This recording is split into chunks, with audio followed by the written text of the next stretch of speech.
우리에게 주시는 하나님의 말씀은 구약성경 신명기 20장 16절부터 18절까지의 말씀입니다. 오직 내 하나님 여호와께서 내게 기업으로 주시는 이 민족들의 성읍에서는 호흡 있는 자를 하나도 살리지 말지니 곧 헷 족속과 아모리 족속과 가나안 족속과 브리스 족속과 히위 족속과 여부스 족속을 내가 진멸하되 내 하나님 여호와께서 네게 명령하신 대로 하라. 이는 그들이 그 신들에게 행하는 모든 가증한 일을 너희에게 가르쳐 본받게 하여 너희가 너희의 하나님 여호와께 범죄하게 할까 함이니라. 하나님의 말씀입니다. 아멘. 오늘 본문의 말씀과 설교의 내용은 좀 어려운 내용일 수가 있습니다. 특별히 하나님을 믿지 않는 사람들이 오늘 본문의 내용을 가지고 도전을 하는 내용입니다. 본문의 내용은 하나님께서 이스라엘 민족이 가나안 땅으로 들어갈 때에 그 땅에 있는 거민들을 다 멸절하라고 하는 말씀입니다.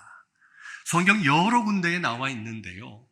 때로는 하나님께서 그 땅의 모든 사람들을 죽이되 여자도 죽이고 어린아이도 죽이고 심지어 가축까지도 하나도 남김없이 진멸시키라고 하신 내용의 말씀들입니다.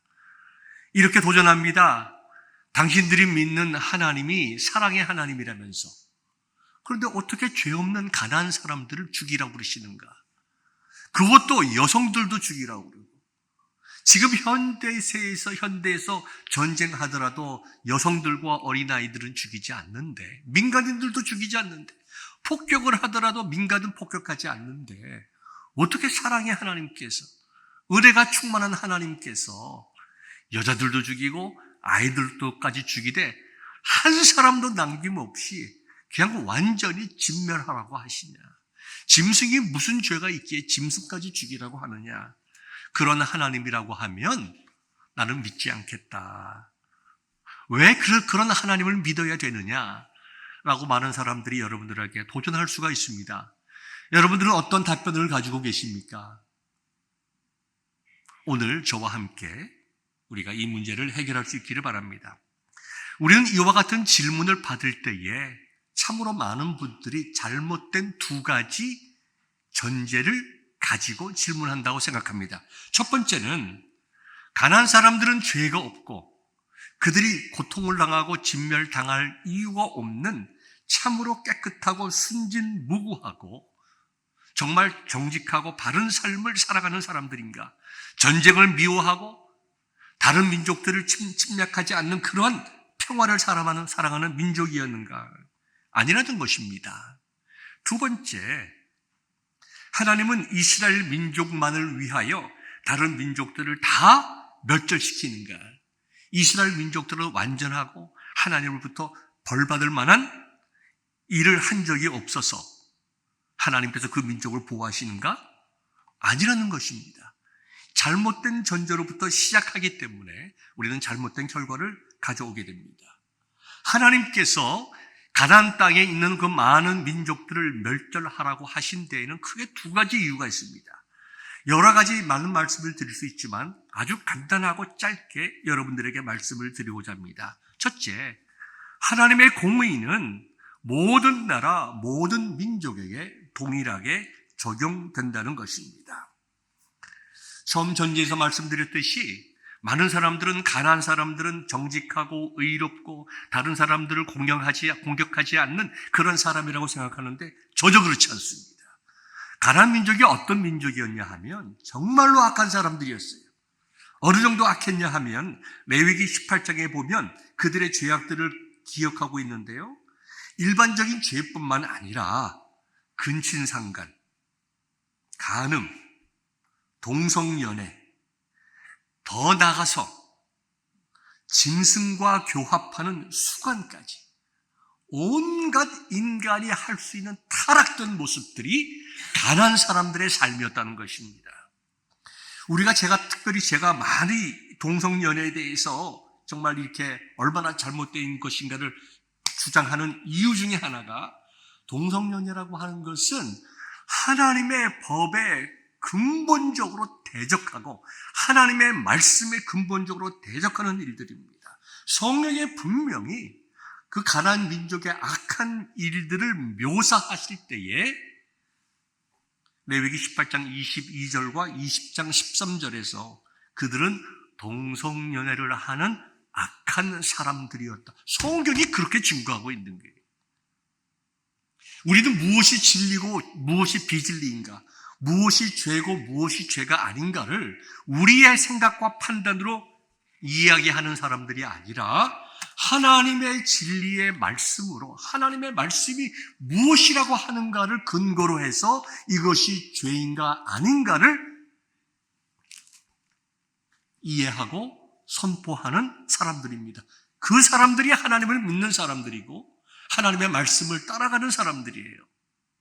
그러니 이 시대와 이 교회가 얼마나 타락했는가 하는 것을 우리는 쉽게 생각해 볼 수가 있습니다. 그래서 오늘 본문에 나와 있는 말씀처럼 하나님께서는 이 모든 가나안 땅의 족속을 멸하라고 하시면서 한 사람도, 호흡하는 자를 다 한 사람도 남기지 말고 다 죽이라고 명령하신 것입니다. 왜냐하면 그들의 죄가 하나님의 공의 앞에 설 수 없기 때문입니다. 하나님의 공의가 그 가나안 민족에게 임할 때에 살아남을 수 있는 사람이 한 사람도 없었기 때문입니다. 그러므로 하나님께서 가나안 민족들을 멸하라고 하신 것은 그들의 죄에 대한 하나님의 공의로운 심판이었던 것입니다. 그런데 이러한 공의가 가나안 민족들에게만 있었을까요? 아닙니다. 이스라엘 민족에게도 동일하게 하나님의 공의가 있었습니다. 우리 좀 뒤로 봐서 나중에 이제 엘리사의 사사의 시대로 가서 이제 엘리사 시대를 이렇게 보면 북이스라엘의 사마리아 성이 주위에 있는 다른 나라인 아람 군대로부터 포위를 당했습니다. 포위를 당해서 오랫동안 이 포위를 당하면서 먹을 것이 없었습니다.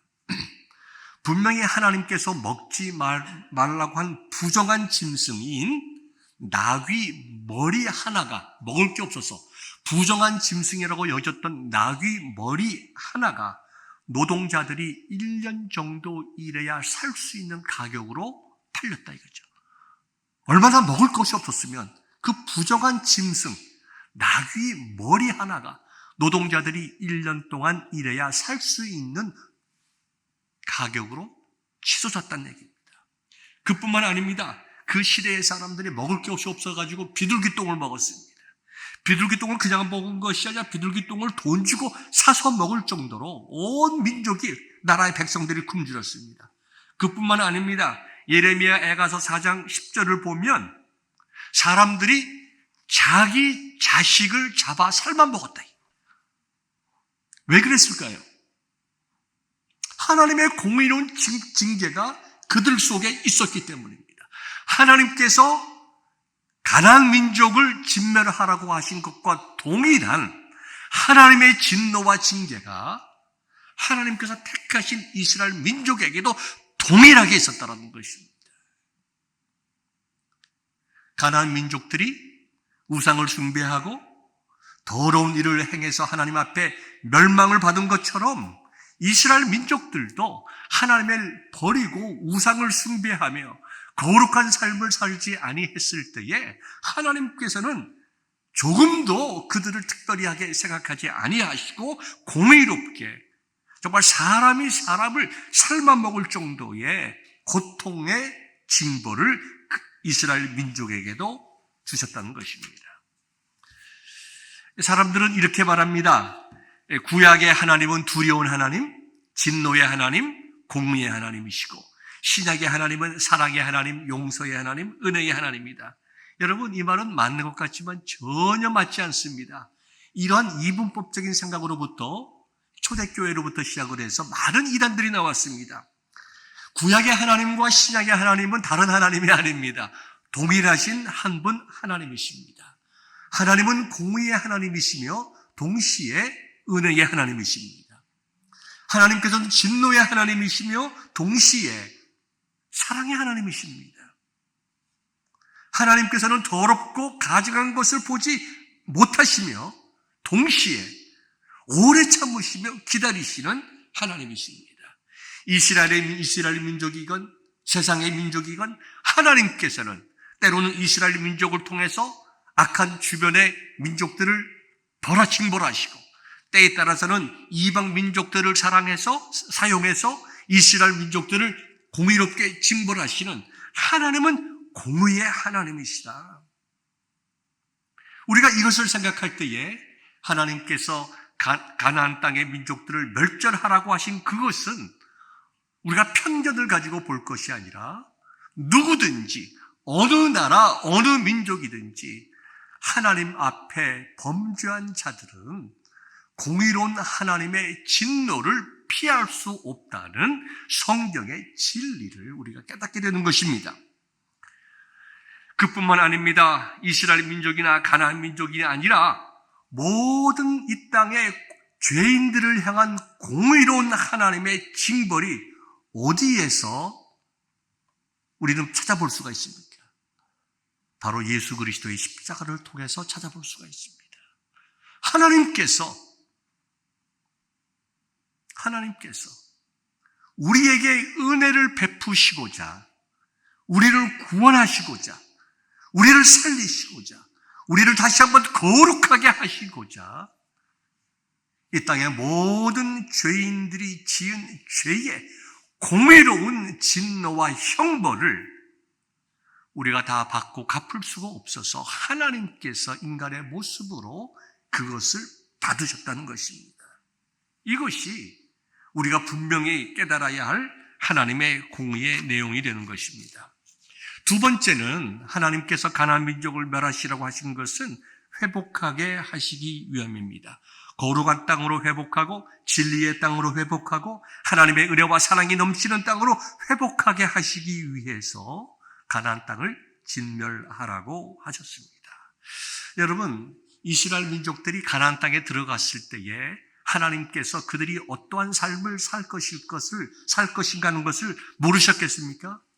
이미 아시고 말씀하시는 것입니다. 오늘 본문 20장, 신명기 20장 18절에 보면 이는 그들이 그 신들에게 행하는 모든 가증한 일을 너희에게 가르쳐 본받게 하여 너희가 너희의 하나님 여호와께 범죄하게 할까 함이니라. 분명한 이유를 말씀해 주셨습니다.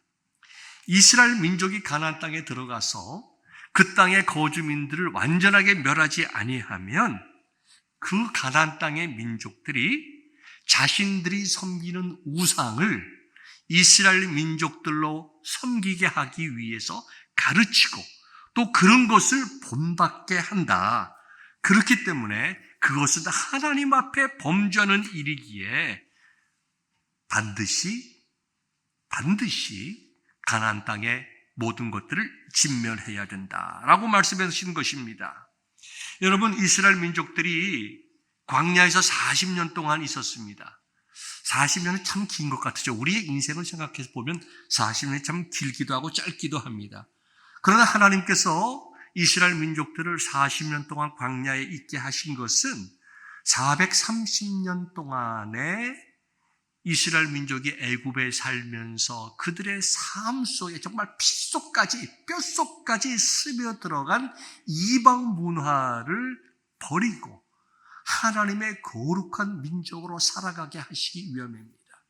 그것이 긴 시간이 아닙니다. 아마도 최소한 시간이었고 최소한의 원리였을 것이고 이방 문화를 경험한 사람들은 애굽 문화를 경험한 사람들은 다 광야에서 죽었고 여호수아와 갈렙만 남고 이제 200만이라고 하는 새로운 뉴 제너레이션이 지금 애굽 땅, 가나안 땅을 향해서 가지만 그들의 마음속에도 부모로부터 받은 영향들, 이방 문화로부터 받은 영향들이 다 있었다는 거예요.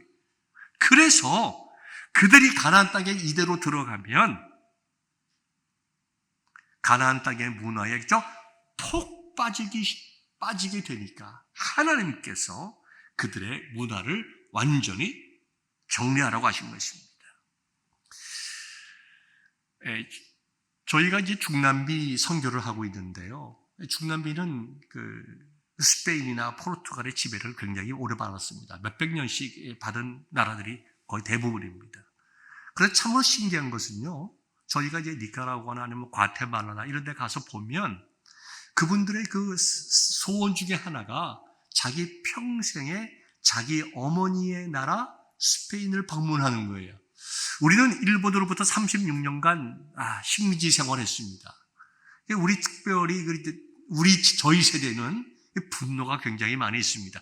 지금 젊은 세대들은 좀 덜하겠지만 우리 1세대, 특별히 우리 부모님들, 일본의 정말 지배를 경험하신 분들은 남다른 그런 아픔들이 있습니다. 일본 하면 우리가 극복하고 죽든지 뭐든지 반드시 이겨야 될 그러한 민족으로 생각을 하고 있습니다. 그런데요, 몇백 년씩 스페인의 식민지를 산 나라들은요, 전혀 다른 생각을 가지고 있습니다. 생각을 가지고 있어요. 우리 어머니의 나라, 우리에게 좋은 것 주고, 우리 가르쳐 주고, 우리로 하여금 이렇게 살게 해준 나라라는 겁니다. 여러분 생각해 보십시오. 스페인이 몇백 년 동안 얼마나 중남미에 있는 사람들을 식민지로 해서 노예로 사용하고 그 모든 자원들을 다 빼앗아가고, 아마 우리 같으면, 우리 느낌으로 보면 우리 같으면 정말 땅을 치면서 분노할 일일지 모릅니다. 그러나요, 조금 생각을 다르게 해봅시다.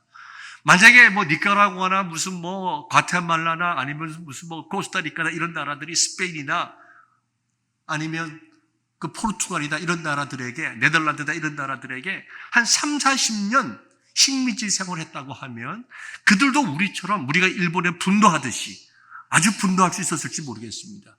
그런데 제너레이션 투 제너레이션, 몇백 년 동안 지나가면서 그들의 마음속에는 노예로서의 삶이 익숙해진 거예요.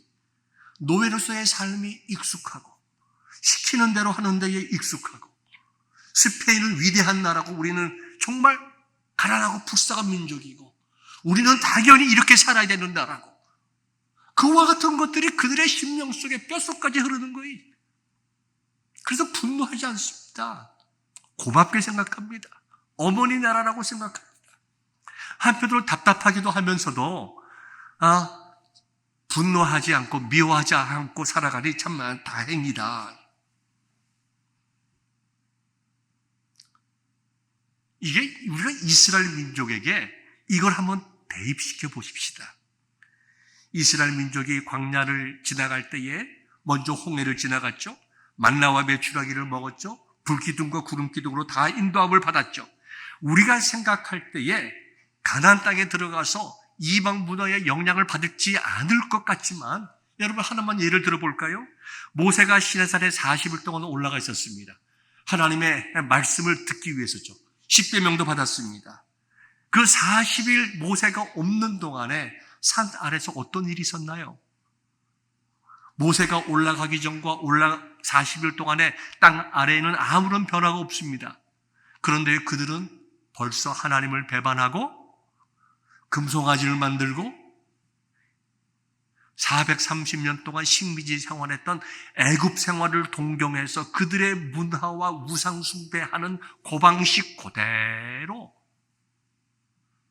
하나님을 숭배한다면서 온갖 이방 우상들에게 하는 죄악들을 그들이 행했다 이거죠. 40일만도 아니죠. 40일 만에 내려오니까 이미 일이 벌어졌습니다. 어쩌면 모세가 산에 올라간 지 열흘도 되지 않아서 20일도 되지 않아서 하나님을 배반하는 일들이 그들 속에 있었을지 모른다는 것입니다. 그만큼 하나님께서 그들로 하여금 홍해를 건너가게 했지만, 하나님께서 구름기둥과 불기둥으로 그들의 생명을 지켜주셨지만, 만나와 메추라기로 그들을 먹여주셨지만, 신발이 해지지 않고 옷이 해지지 않도록 하셨지만, 그들은 모세가 그들을 떠난 지 얼마 되지도 않아, 한 달도 되지 않아서 하나님을 떠나는 민족이었다 이거죠.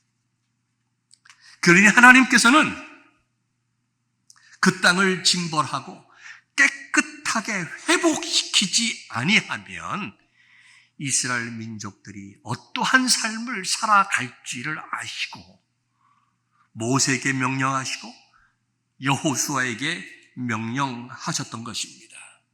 가나안 땅의 죄악됨을 제거해야만 하나님의 거룩함과 의로움과 사랑의 땅이 되기 때문에, 다른 한마디로 말하면 젖과 꿀이 흐르는 땅으로 되기 때문에 하나님께서는 가나안 그 거주민들을 멸절시키라고 하신 것입니다.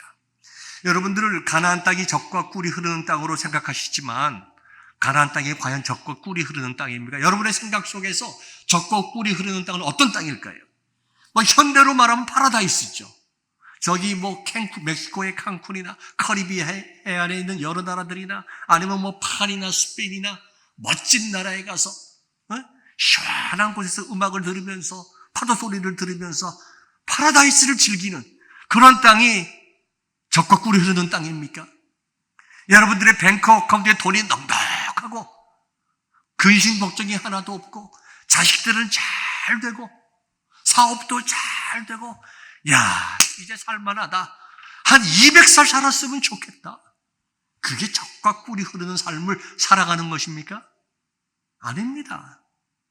하나님께서 가나안 땅이 젖과 꿀이 흐르는 땅으로 말할 때는 그런 의미로 말하는 것이 아닙니다. 젖과 꿀이 흐르는 땅은 우리 보통 사람들이 생각하는 젖과 꿀이 흐르는 땅은 애굽 땅이에요. 애굽이 얼마나 풍성합니까? 얼마나 농사가 잘 됩니까? 얼마나 비옥한 땅입니까? 애굽 땅에서 땅이 젖과 꿀이 흐르는 땅이에요. 가나안 땅은 척박한 땅입니다. 농사 지을 수 없는 땅입니다. 그래서 유목민족 하는 거예요. 이스라엘 민족이 광야의 생활을 하면서 노예 생활을 하면서 그들의 눈에 볼 때에는 젖과 꿀이 흐르는 것처럼 비옥하고 자유스럽게 보였지만 사실 여러분이 아시다시피 팔레스타인 땅, 가나안 땅은 젖과 꿀이 흐르는 땅이 아닙니다.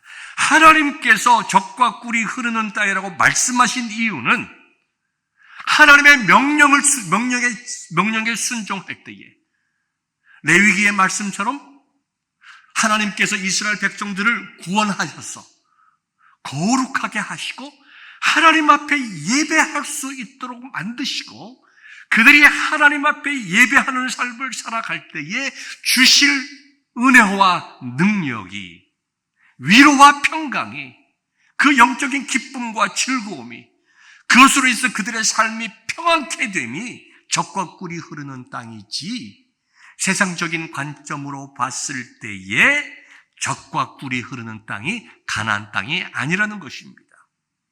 거룩이 회복되고 하나님의 의로움이 회복되고 하나님의 사랑이 회복되고 하나님의 공의가 회복되는 땅이 젖과 꿀이 흐르는 땅이고, 그 젖과 꿀이 흐르는 땅을 만들려고 하나님께서 이스라엘 백성들을 그 땅으로 몰아가신 거예요. 하나님께서 우리를 구원하시고 내가 거룩하니 너희도 거룩하라고 말씀하셨습니다. 하나님을 모르는 백성들이 어떻게 거룩할 수 있어요? 하나님을 믿지 않는 사람들이, 구원의 은혜를 경험하지 않는 사람들이 어떻게 거룩한 삶을 살 수 있습니까? 없어요. 하나님께서 우리를 거룩하게 하셨기에 우리가 거룩한 삶을 살아갈 수 있게 된 것입니다.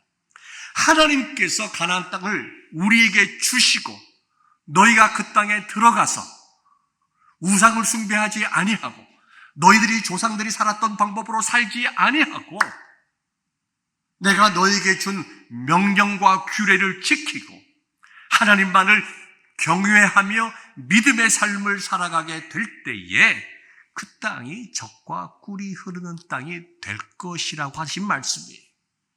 그렇기 때문에 하나님께서 이스라엘 민족을 젖과 꿀이 흐르는 땅으로 보내셨을 때에 젖과 꿀이 흐르는 땅으로 만들 책임이 누구에게 있습니까?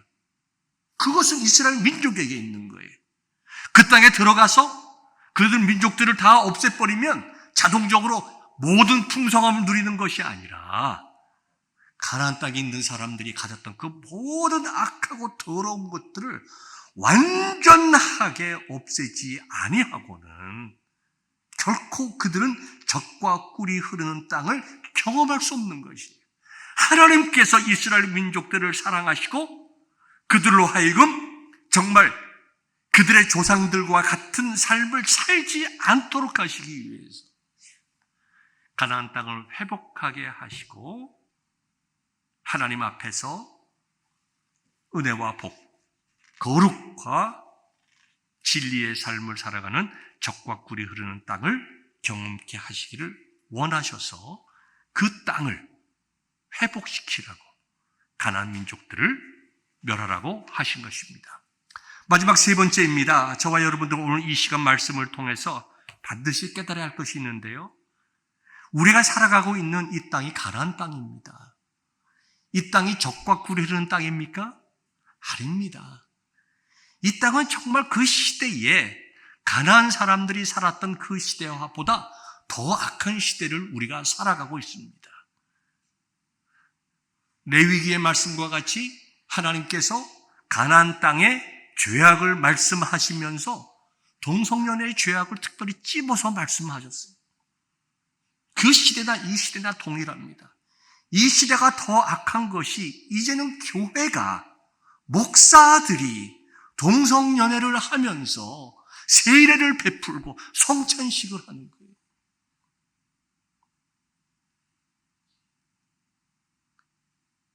그렇기 때문에 우리가 하나님께서 가나안 땅에 들어가서 그 땅의 모든 족속들을 진멸하라고 하는 것은 오늘 우리가 사는 삶 속으로 적용시켜 보면 하나님께서는 우리에게 이 땅의 모든 죄악된 사상들, 죄악된 일들, 정말 죄악된 일을 하는 교회와 목사들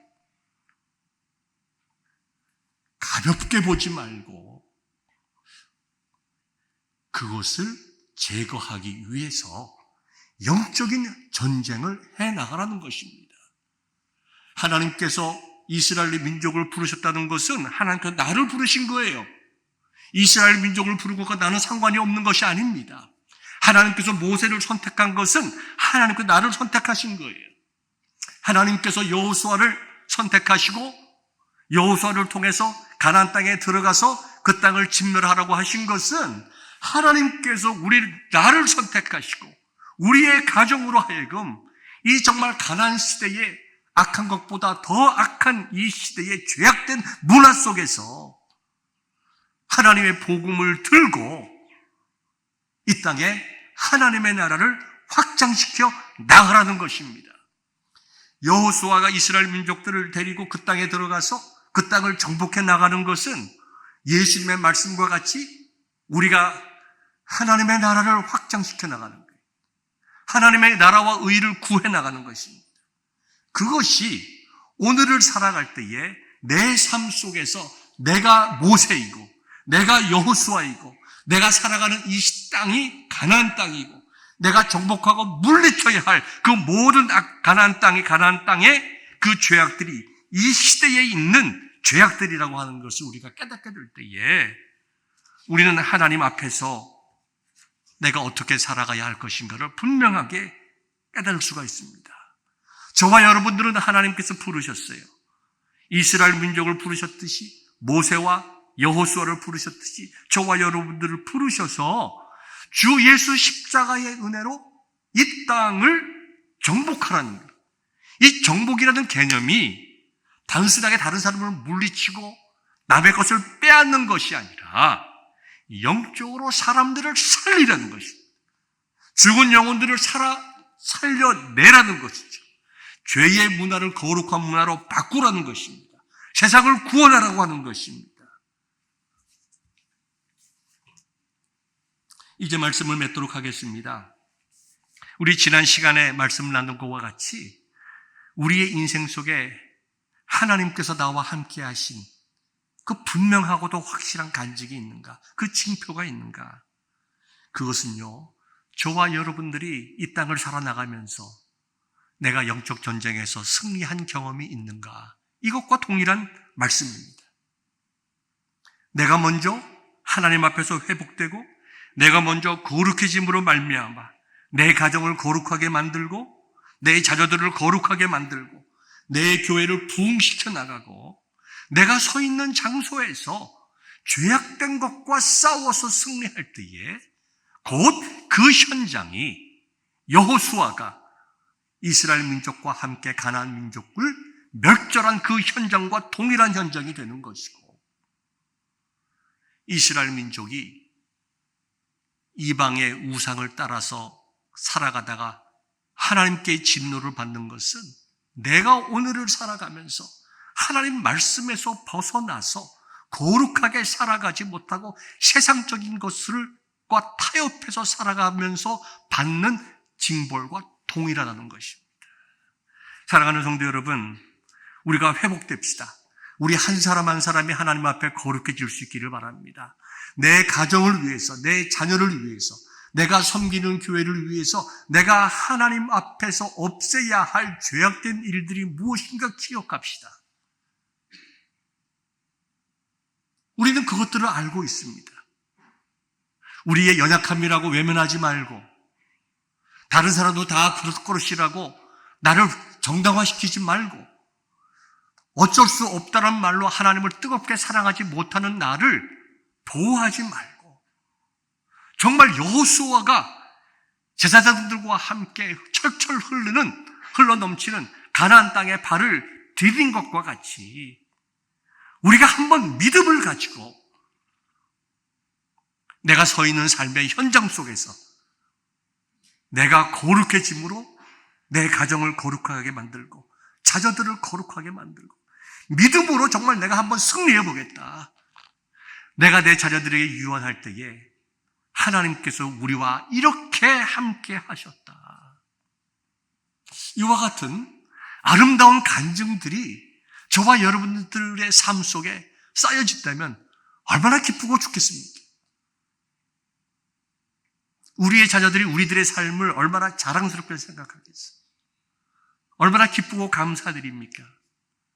이와 같은 영적인 전쟁에서의 승리가, 또 그와 같은 간증이 저와 여러분들의 삶 속에 많아지기를, 길갈에 쌓여진 돌무더기와 같이 분명하고 확실한 증거가 될 수 있도록 정말 하나님 앞에서 다시 한번 마음을 가다듬고 믿음의 삶을 살아가는 저와 여러분들 될 수 있기를 주님의 이름으로 축원합니다. 기도하겠습니다.